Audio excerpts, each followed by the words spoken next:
Once upon a time, a wounded and wandering soldier strode into town. He had walked a great distance and had worn down the shoes on his feet a considerable bit. He entered the cobbler's shop for some repair. Now the shop was a buzz of activity with folks outside reading a royal decree, while the stressed cobbler vented his frustrations to another patron.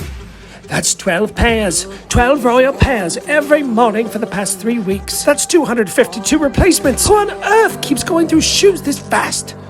The king's daughters, I suppose. Look, the king is just as baffled as you are. Have you read the royal decree? Of course I have. The king's offering quite the reward. All a man must do is solve a riddle.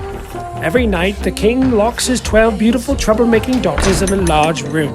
And every morning, he unlocks the door to find the 12 pairs of worn-out shoes as though they've been dancing all night. No one knows where they go or how they get out. This upsets the king to no end. The decree offers the solver of this mystery the pick of one of his daughters to marry.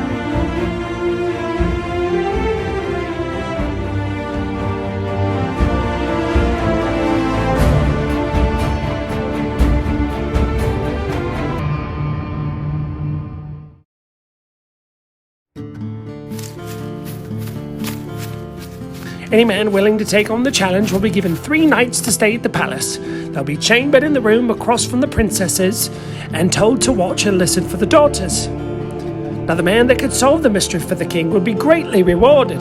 He'd be given the king's daughter of his choosing. But if at the end of 3 days and 3 nights he should fail, the punishment would be severe indeed. In fact, the men who have entered into the palace had not been seen or heard from again.